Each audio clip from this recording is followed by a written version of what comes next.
13h, le journal. Bonjour à tous et bienvenue dans l'actualité de ce jeudi 12 septembre 2019. En Côte d'Ivoire, les centres hospitaliers universitaires des communes de Cocody et de Yopougon, visités récemment par le ministre de la Santé et de l'Hygiène publique, le docteur Eugène Akaouele, s'est enquis des difficultés et de l'état d'avancement des travaux de réhabilitation de ces structures sanitaires. Le journalisme radiophonique, c'est sa passion. Il la nourrit depuis des années. Alors quel impact sur sa vie? Dans ce journal, Maury Ferré, étudiant en envoyant à l'université Félix Houphouët-Boigny de Cocody, va nous parler de son amour pour ce métier. Enfin, en Égypte, prison à vie pour 11 responsables de la confrérie des frères musulmans. Ils sont accusés d'espionnage. Où en sont les travaux de réhabilitation des centres hospitaliers universitaires des communes de Cocody et de Yopougon? Le ministre de la Santé et de l'Hygiène publique a visité récemment les chantiers. Le docteur Eugène Akaouele s'est enquis des difficultés de ces structures sanitaires. C'est un reportage de Salima Toudia. C'est une visite ministérielle sur les chantiers de réhabilitation et de rénovation des CHU et hôpitaux du district d'Abidjan. L'inspection du ministre de la Santé, Eugène Akaouele, vise l'état des lieux pour certains établissements et l'état d'avancement des travaux pour d'autres. Nous venons du CHU Cocody, où les blocs opératoires sont censés être terminés depuis, mais il reste encore quelques travaux à faire. Il reste surtout des approvisionner en ressources humaines. Nous sommes passés également au CHU Angré pour savoir qu'est-ce qui bloque encore ce CHU. Nous sommes à Yopougon, à Thié. Ici, essentiellement, il s'agit de voir si les formations sanitaires de la zone urbaine de Yopougon peuvent apporter des soins de santé primaire, des soins de santé tout court aux patients lorsque le CHU Yopougon sera fermé pour les travaux de réhabilitation. Cette visite intervient dans le cadre du démarrage des prestations de la CMU prévues dès le 1er octobre. Le ministère, le point focal, rassure de la disponibilité des infrastructures et des médicaments. Il revient au ministère de la Santé de mettre à la disposition de la couverture maladie universelle les ressources humaines. C'est ce qui est en cours. Il revient au ministère de la Santé et de l'Hygiène publique de mettre à la disposition de la couverture maladie universelle des médicaments. Ça, c'est déjà prêt à 80-90%. Il revient au ministère de la Santé de mettre en place les infrastructures, les équipements, de mettre à niveau aux normes pour que ça puisse fonctionner. Et ça, nous avons aujourd'hui au moins déjà 200, au moins 300 établissements qui peuvent, avec lesquels on peut démarrer. Plusieurs établissements sanitaires de l'intérieur du pays, notamment dans la région du Nzi et du Boclé, ont aussi été visités par le ministre de tutelle.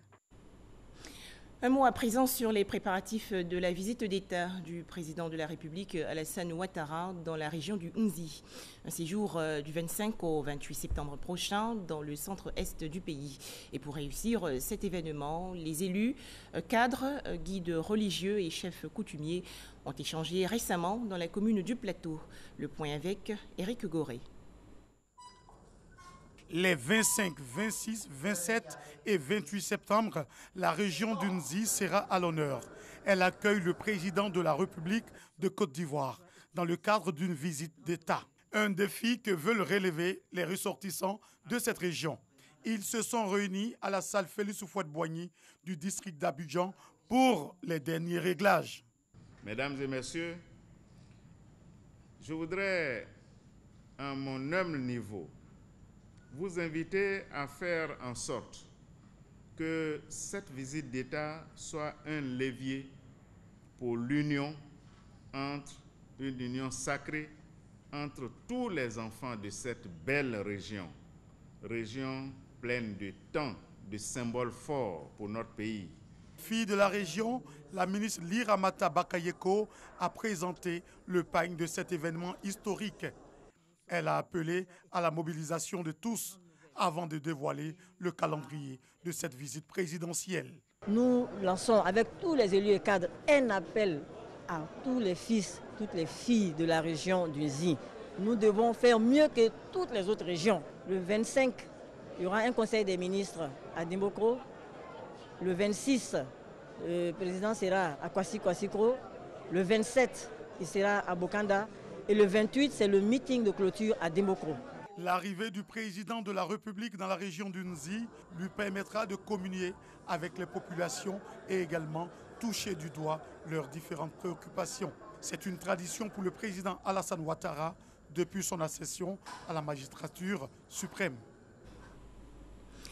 Autre actualité nationale, 500 pompes villageoises à réhabiliter par mois et cela dans le cadre du programme social du gouvernement. C'est l'objectif que se fixe le ministère de l'Hydraulique. Le ministre Laurent Tchagba a dévoilé récemment sa stratégie pour réussir ce projet. Les explications de Francis Boifo. Redoubler d'ardeur et travailler surtout en synergie. C'est en substance le message du ministre de l'Hydraulique aux directeurs régionaux de l'Hydraulique et de la SODECI. La rencontre s'inscrit dans le cadre du projet de réhabilitation et de maintenance des 21 000 pompes à motricité humaine. Les enjeux. S'assurer que, premièrement, les différents directeurs régionaux de l'Hydraulique et de la SODECI ont cerné les différentes étapes du PS-Gouv, volet réparation des 21 000 pompes et du mode d'intervention des différents acteurs. Deuxièmement, qu'il s'assure également que les directeurs régionaux de la SODECI et de l'hydraulique ont la maîtrise de la méthode de certification du contrôle des travaux et de la qualité de l'eau qui est produite.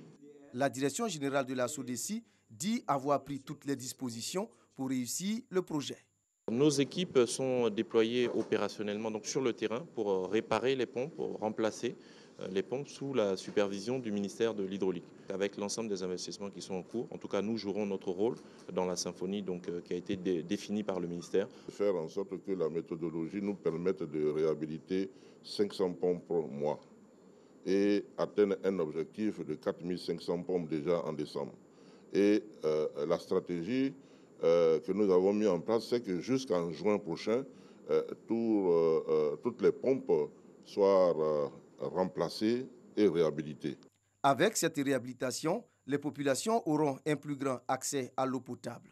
Et cela cadre bien avec le programme social du gouvernement. Ce jeune étudiant en sociologie à l'université Félix Houphouët-Boigny de Cocody souffre d'une maladie rénale. Le gouvernement ivoirien lui a exprimé récemment sa compassion et sa solidarité. David Yao Yao, c'est son nom, a obtenu une bourse pour continuer ses études en France. Chris Diomandé et Issa Yeo l'ont rencontré. Dans les locaux du ministère de la Solidarité, de la Cohésion sociale et de la lutte contre la pauvreté, David Yao Yao, étudiant en 3e année à l'université Félix Houphouët-Boigny, est reçu par la ministre Mariatou Kone. Atteint d'une insuffisance rénale, David Yao Yao a obtenu une bourse d'études dans une université française. Avant son départ pour la France, le gouvernement ivoirien lui a apporté un soutien financier. Au départ, ce n'était pas facile et j'ai eu l'aide de la présidence de la République. En un mot, je dirais merci parce que qui suis-je pour que je puisse avoir cette chance, cette opportunité de pouvoir dialyser aux frais de la présidence. Donc je dis merci parce que c'est fort passé. Ce geste s'inscrit dans la politique du programme social du gouvernement qui chaque année vient en aide à la population et aux démunis. David avait tous les prétextes pour céder au vice, la maladie, la pauvreté, le fait qu'il soit orphelin. Mais malgré tout cela, il a étudié. Les portes lui ont été ouvertes à cause de cette volonté. Et aujourd'hui, il va faire ses études. Je l'ai donc reçu pour l'encourager, pour le féliciter. Et puis, en tant que maman, pour lui faire des bénédictions.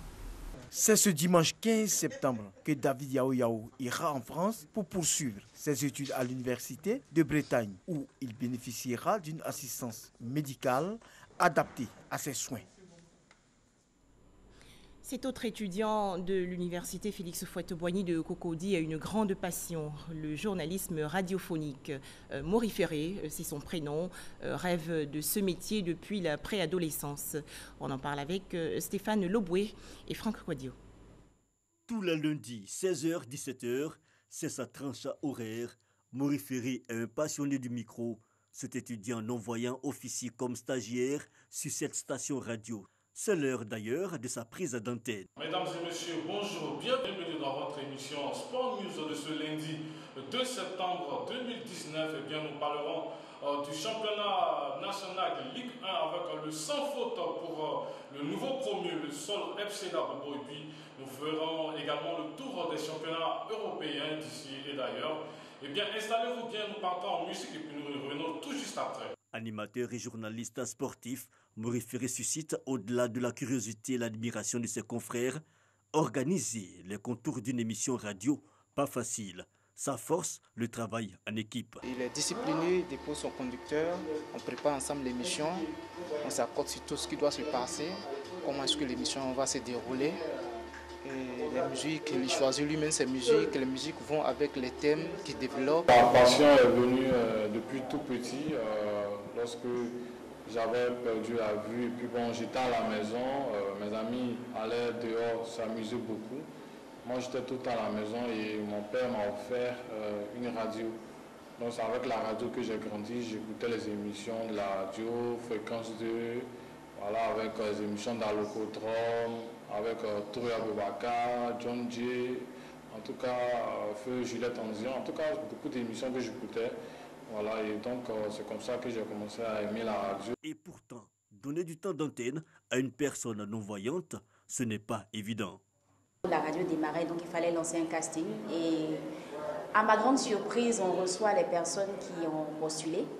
Et je vois venir un non-voyant avec quelqu'un qui l'attrapait. Bon, je me suis dit que c'était la personne qui l'attrapait, qui était venue pour postuler. Et sûrement était venue avec son ami. À ma grande surprise, c'est le concerné, quand on l'a appelé, quand on a cité son nom, je vois le non-voyant qui s'avance, on l'installe au niveau du micro. Bon, on était tous surpris au niveau de la direction, puisqu'on ne s'attendait pas à ça du tout. Bon, je me suis dit, mais qu'est-ce qu'il vient faire? Comment ça va se passer? Bon, on a dit, bon, comment on essaie? Franchement, on était émerveillés. Dès qu'on lui a demandé simplement de faire une intro d'une émission, il a proposé le sport et là, c'était magnifique, franchement. Sa première émission, j'avoue qu'on était vraiment surpris, très étonnés, parce que tout s'est tellement bien passé. C'était une émission où on avait carrément ouvert les téléphones, les gens appelaient, mais les gens ne savaient pas à qui ils avaient affaire. Même les auditeurs, il arrivait carrément à les entretenir, à respecter pratiquement tout. Ici, par exemple, nous avons la réclame qui passe les 25 minutes. Mais on ne sait pas comment le monsieur fait pour respecter. On ne sait pas comment le monsieur fait pour présenter un conducteur. Sa passion, Maurice Ferry y croit dur comme fer. Il s'en donne même les moyens. Il est inscrit à l'université Félix Houphouët-Boigny de Cocody en licence 3 de communication option journalisme. Son quotidien, loin des salles de cours, se déroule ici, avec d'autres personnes handicapées visuelles, dans cette salle multimédia réservée aux malvoyants. Leur quotidien n'est pas facile. Il faut convaincre, affronter le regard et faire ses preuves. Leur outil de travail, cet ordinateur doté d'un logiciel audio et le téléphone doté aussi du même dispositif. Perdre la vue, c'est pas perdre la vie. Donc je me dis quoi, si j'ai déjà choisi, le fait même de choisir ce métier-là, c'est déjà un défi que j'ai relevé. Licence 1, licence 2, licence 3, si je suis arrivé à ce niveau-là, affronter, c'est les moyens de bord. Les moyens de bord, là où il me manque les yeux, bon, je vais utiliser l'ordinateur qui me parle déjà. Pour chercher les informations, on se frotter au milieu pour voir un peu. Affronter comme les autres. Vaincre les obstacles malgré l'infirmité, Maurice Ferry et ses amis disent observer les choses avec le cœur. Pour le journaliste, l'arme ultime demeure sa voix, mais aussi son micro.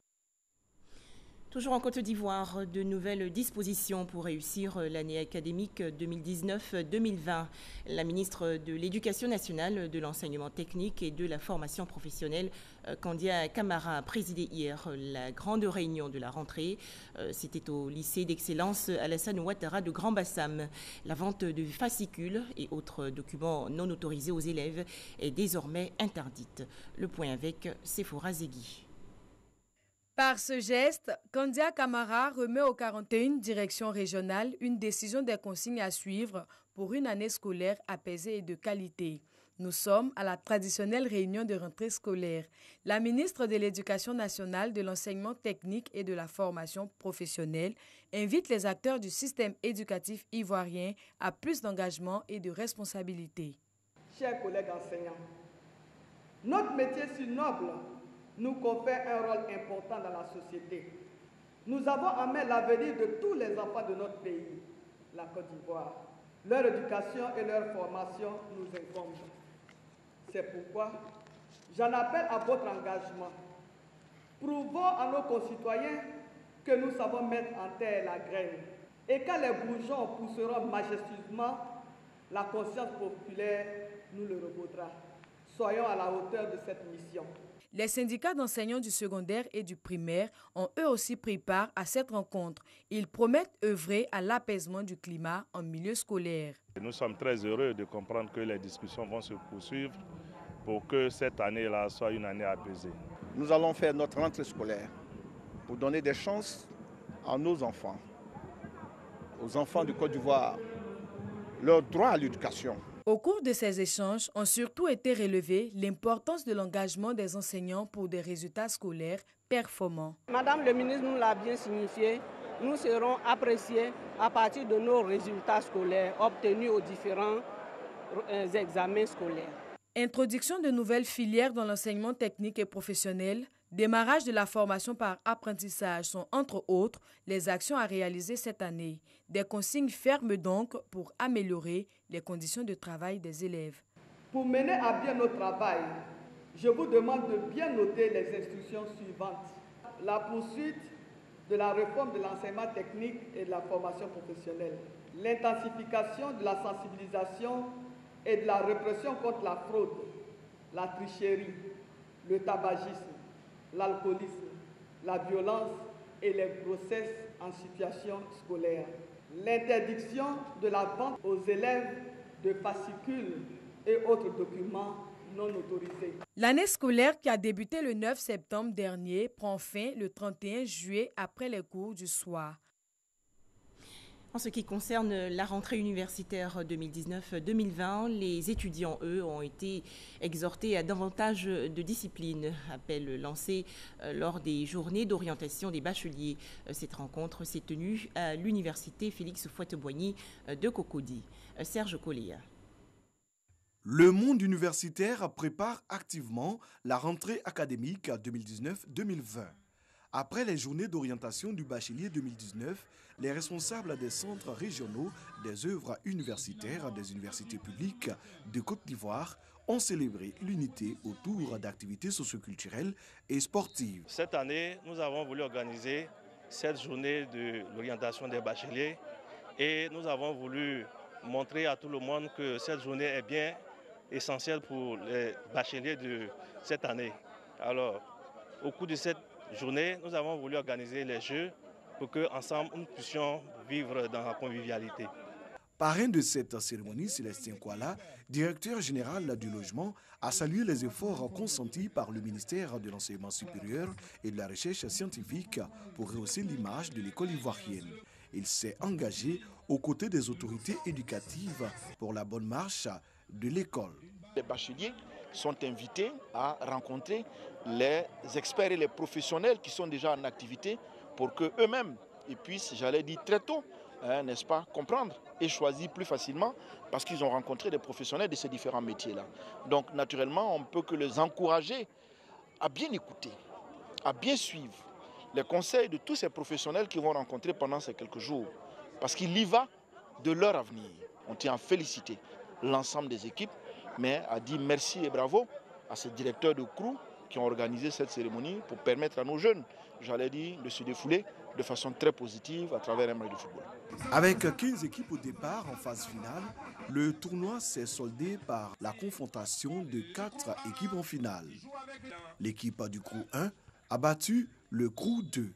La seconde rencontre a vu la victoire des étudiants de Korogo en bleu face au cadre permanent de concertation en vert sur le score de 2-0. Poursuivons avec la tournée dans le nord-est du pays du président du conseil régional du Gontougou. Il s'agissait pour Ignace Kwasi Kosonou de s'enquérir de l'état d'avancement des travaux effectués dans la région. Ahmed Touré et Abou Sanogo.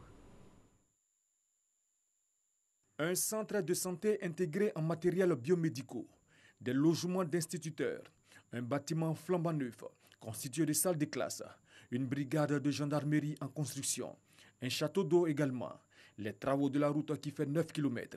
Pour finir, la région aura un collège. Tous ces chantiers sont en voie d'avancement dans la région du Gontougou. C'est le constat fait par son président du conseil régional lors de sa visite effectuée récemment dans la région. Chaque fois qu'il y a le plaisir, on voit le visage reluisant de nos parents parce qu'ils sont contents des réalisations que nous faisons. En tout cas, l'équipe que nous formons, nous en tirons une grande satisfaction. Dans les programmes triennaux à venir, il y a également des efforts qui sont programmés et je pense qu'avec la grâce de Dieu, on pourra les réaliser pour le bonheur de nos populations. Cette tournée du président du conseil régional du Gontougou a été une occasion pour lui de promettre aux populations la fin très prochaine des travaux. En image, le trafic routier fortement dégradé sur l'axe Korogo-Kanaolo. La raison, la rivière Solomougou est sortie de son lit. 3 véhicules et une moto ont été engloutis par les eaux. Heureusement, aucune perte en vie humaine.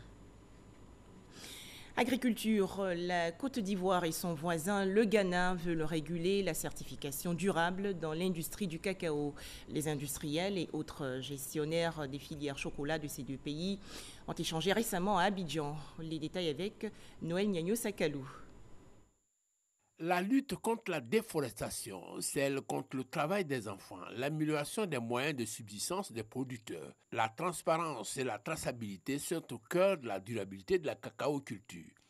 Que faire? Comment le faire pour leur apporter des solutions justes, de sorte à fournir aux consommateurs du cacao propre?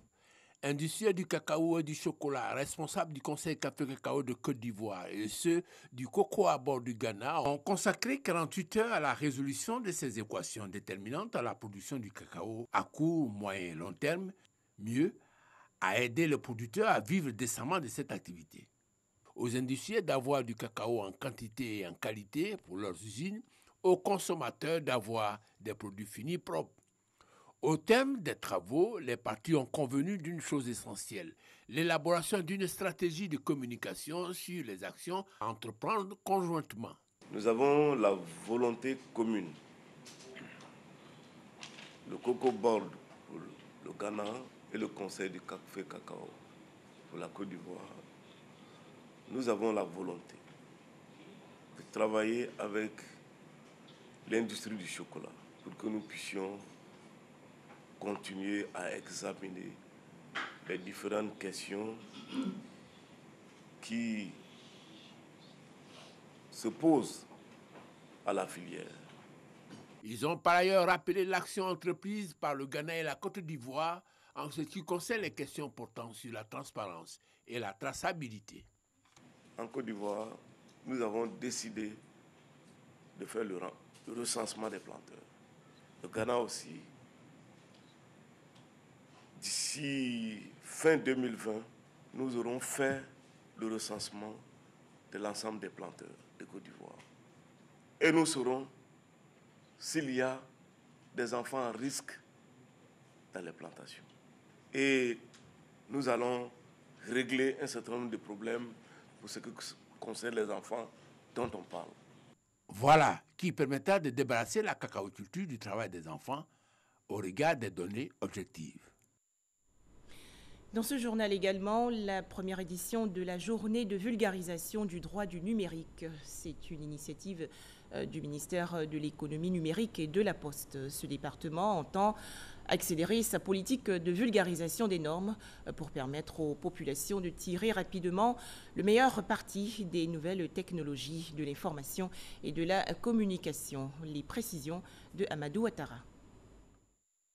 Selon les indices de l'Union internationale des télécommunications, UIT, la Côte d'Ivoire occupe la 8e place au classement des pays africains au niveau de la cybersécurité.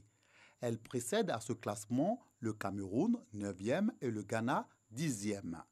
Pour y arriver, le gouvernement a pris des ordonnances et fait adopter plusieurs lois par l'Assemblée nationale. De 2012 à 2019, ce sont au total 5 lois et 3 ordonnances qui ont été adoptées dans le domaine de l'économie numérique et de la poste. Le retour d'information que nous avons, c'est que ces textes ne sont pas bien appréhendés par la population. Donc on s'est dit qu'il était bien de vulgariser ces textes. La loi d'orientation sur la société de l'information de 2017 et l'ordonnance sur les échanges électroniques entre les administrations et les usagers. Tout promoteur immobilier a l'obligation de prévoir un accès à très haut débit aux infrastructures de télécommunications.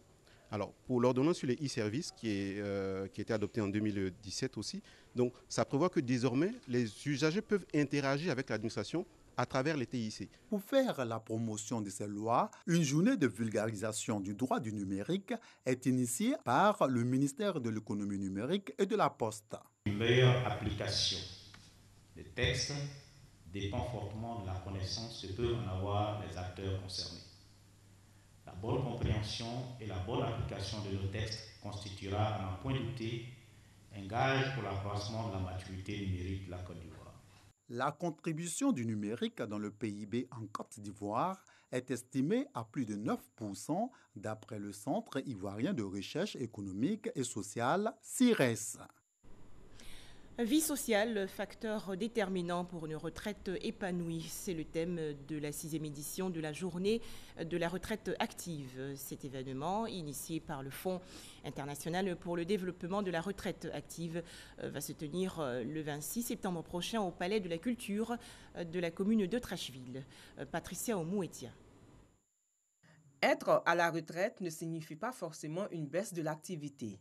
6 seniors sur 10 déclarent pratiquer une activité ou avoir des engagements qu'ils n'avaient pas lors de leur vie professionnelle. Généralement, les retraités consacrent plus de temps à l'engagement dans des associations et ce sont les organisations sportives qui sont les plus plébiscitées par les seniors, suivies par celles liées à la culture et aux loisirs, puis à l'engagement caritatif.